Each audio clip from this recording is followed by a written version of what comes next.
What's up, guys? Another edition of Joe Knows Stuff TV is on the air, and we are going to be talking about Lightroom. Now, I've already done one short 4-minute video on the introduction to Lightroom. This one is going to be more in depth. It's going to be about 15 to 18 minutes, and we're going to get started right now. Go to intro.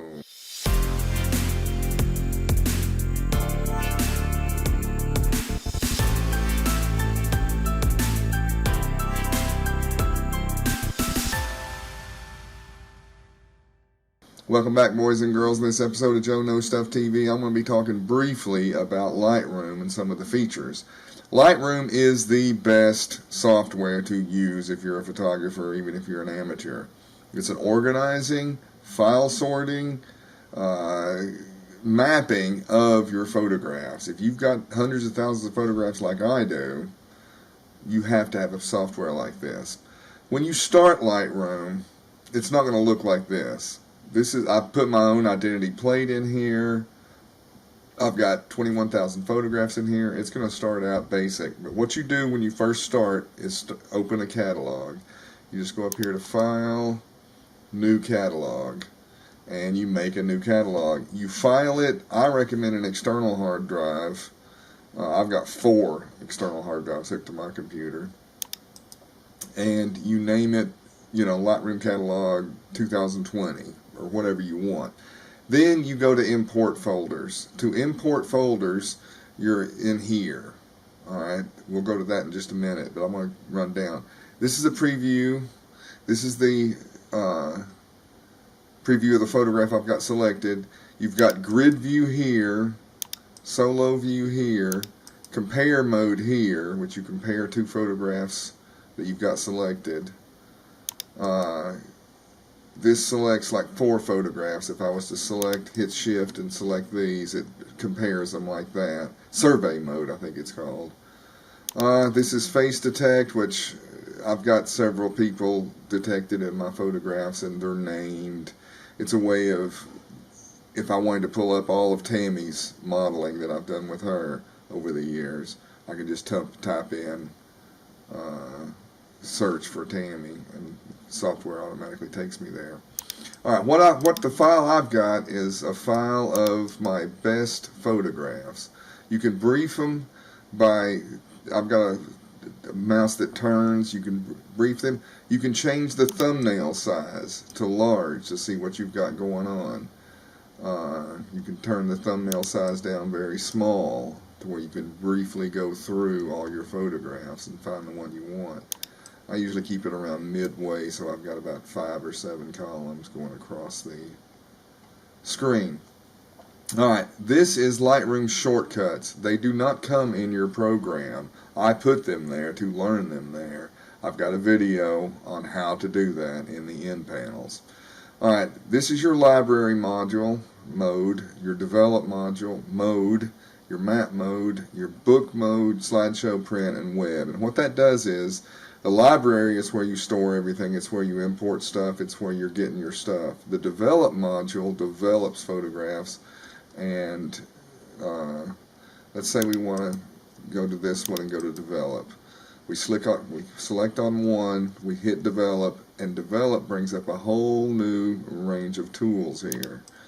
I've got it selected to HLS, but the basic is the one you use mostly, and you can change the exposure. Let's see. Got a ton of sliders now. I was on 71 before. You can just tap on that and hit in 0.071 and tap. And you can change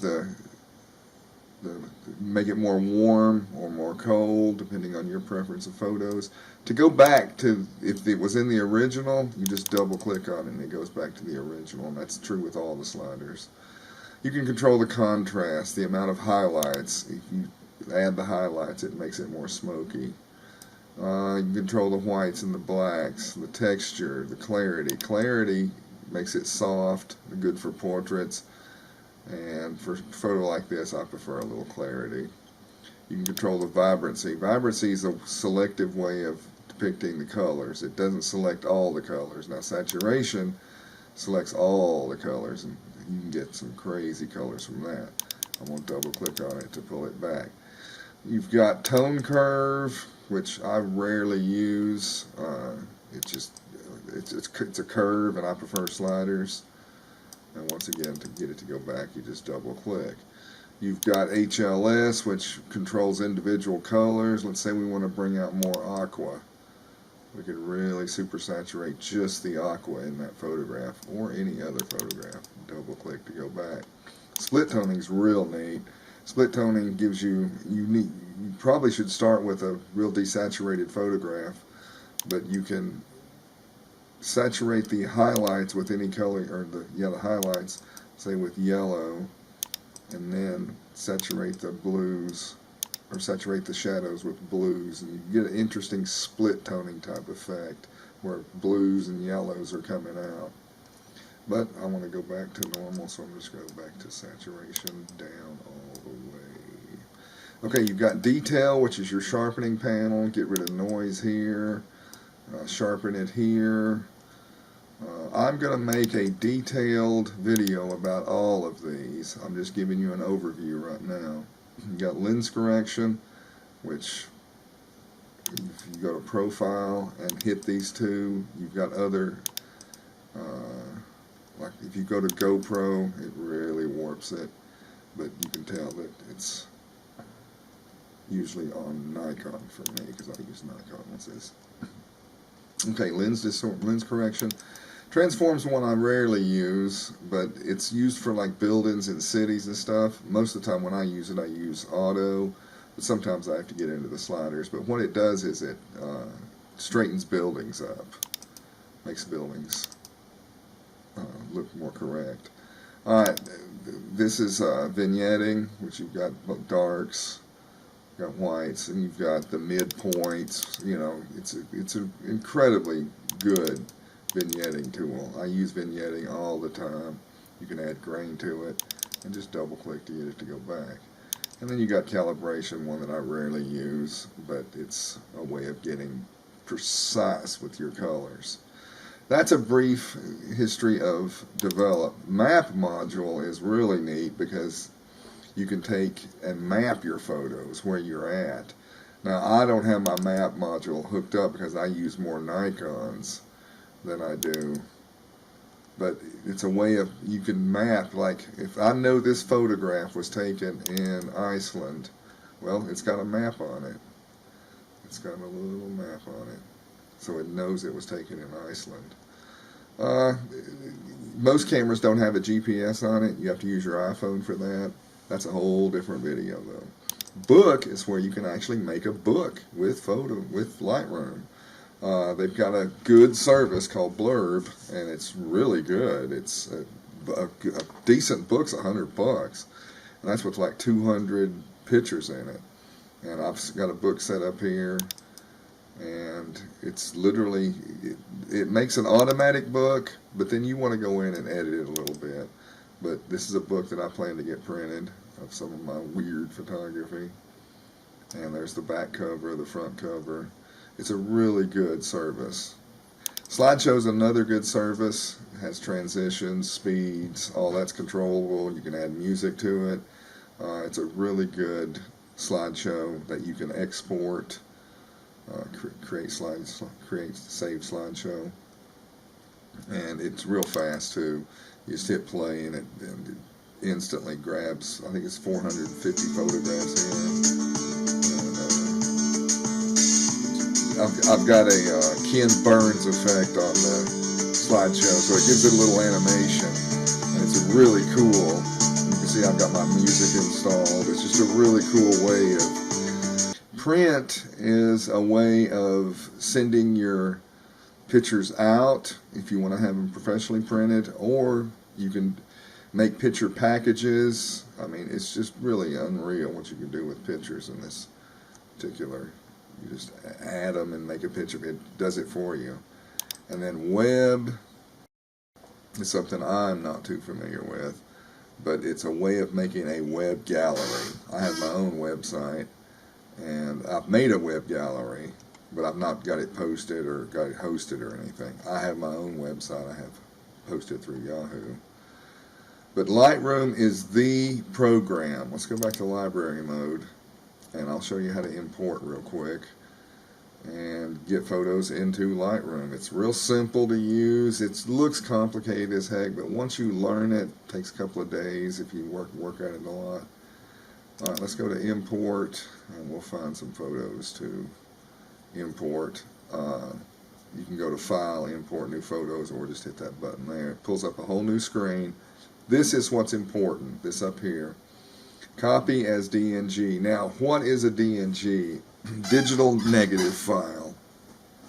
And it is a raw file that Adobe has created to all major camera brands, Nikon, Canon, Sony, Fuji, all of them have their own recipe for a raw-based photograph.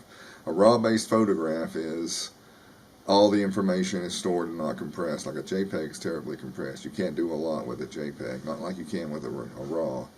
What DNG is a permanent RAW file. 20 years from now, we may not have a Canon RAW file. We may not have a Samsung. We may not have a Sony. But 20 years from now, we will have a DNG file. So I highly suggest, if at all possible, and you're downloading RAW files, you can't download a JPEG and turn it into a DNG. But if you're downloading a RAW file from a Nikon, it's called NEF, I think, definitely convert it to DNG. Now, if you don't want to and you just want to copy it, then to hit the copy. And if you want to just move it without converting anything, just move it from file to file. Let's say you've got 2 hard drives, you want to move a photograph off of one hard drive and put it on the other. Move it here. And then I use this feature quite a bit when I've got 4 hard drives and I know that file's safe in that one hard drive. And I just want to add it to this catalog, and this catalog may be on another hard drive. Adding it does not move it to that catalog.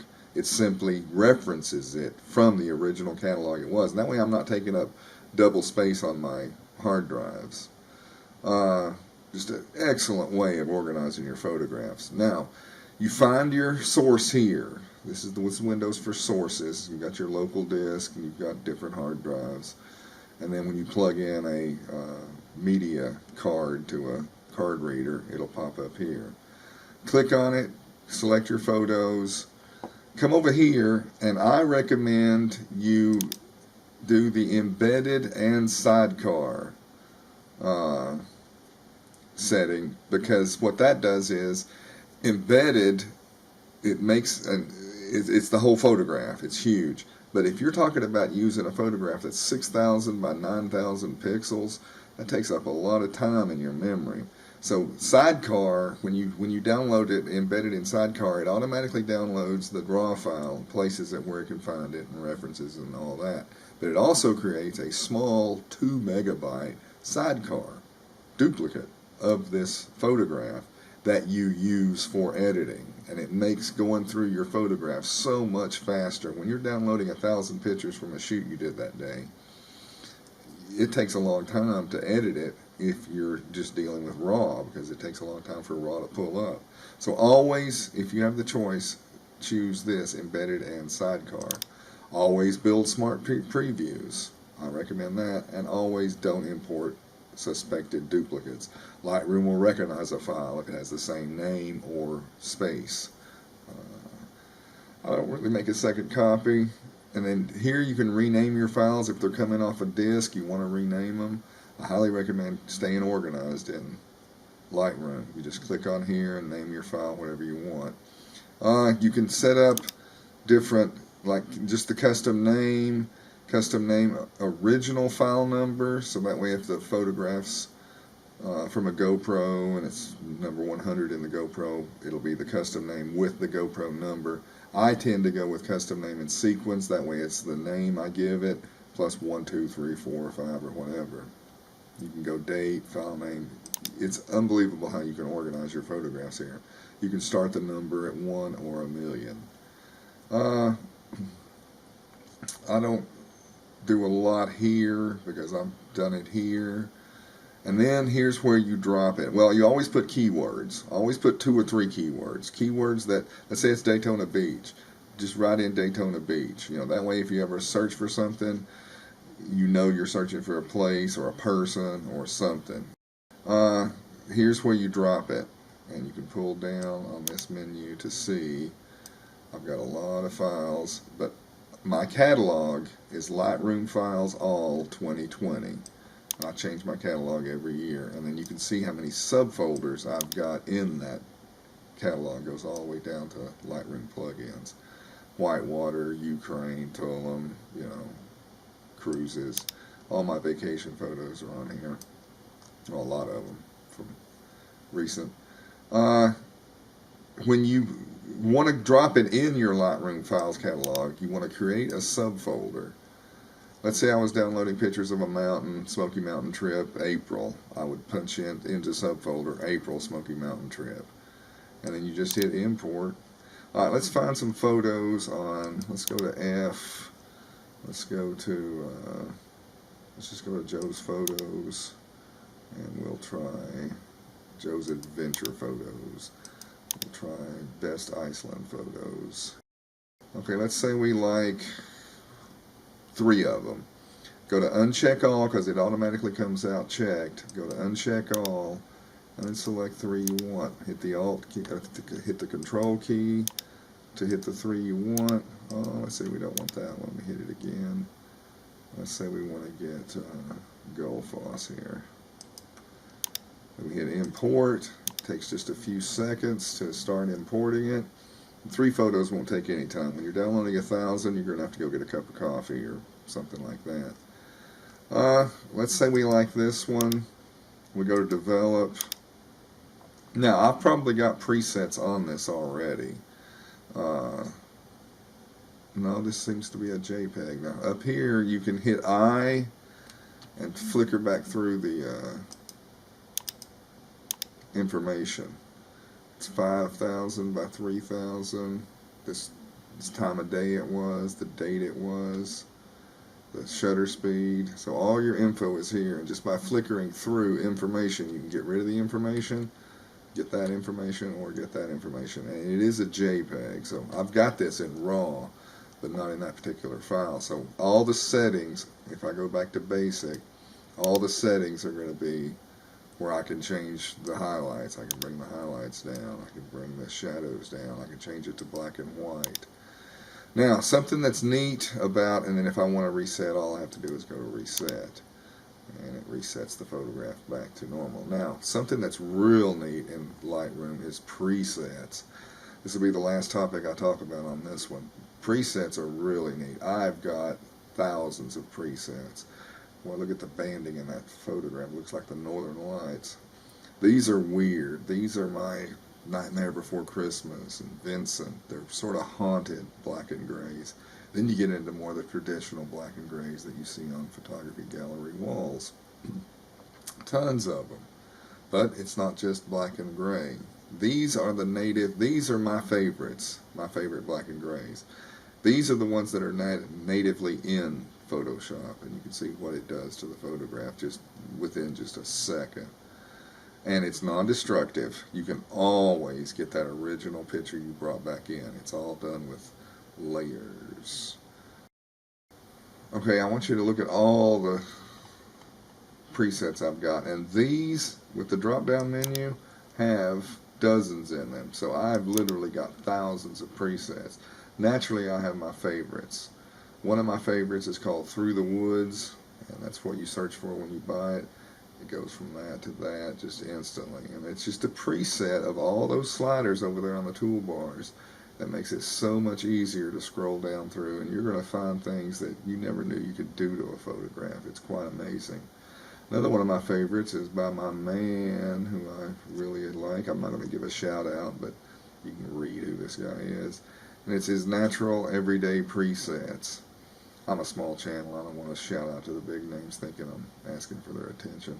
I really like this guy's work, though. I mean, look at that before. That's before, and that's after. It's just really weird. It's got some weird banding in the fog up there, which we can tone down. Now, keep in mind, a preset is changeable. All you got to do is find the one that you like. Like, let's say you like those golden hour colors, or let's say you like the night with the blues. Snow's a good one for one like this. It's just an endless supply of techniques. Now you can see I've got some big names in here. I buy presets. I like presets. I'm a collector. If you've seen my toy museum vlog, you know that I'm a collector. I got this guy's stuff. His stuff's kind of arty. I like some of it. Like that one's a real nice one. Brings up the shadows real nice. But now, trust me, this is easy to do on your own. The thing about buying presets is you learn how another photographer does his presets, whether he uses sliders, tone curves, lens corrections. You know, you find out what his favorites are, and you'll develop the style for, you know, your own style, in other words, based on learning from presets. And presets aren't that expensive. All right, that's going to do a brief summary of Lightroom. I hope it was brief. And I will be going into more detailed vlogs about each tool. I'm going to cover Lightroom extensively, and then I'm going to start covering Photoshop. I'm out of work because of the virus, so I'm going to spend the next 2 months doing vlogs because it gives me something to do rather than thinking about what's going on. Alright, if you like this video, please subscribe, help this channel grow, and watch my videos by clicking that little bell icon, and like this video and leave a comment. Just help the algorithms find me, and I'd appreciate it. Until next time, Adobe Joe is out of here.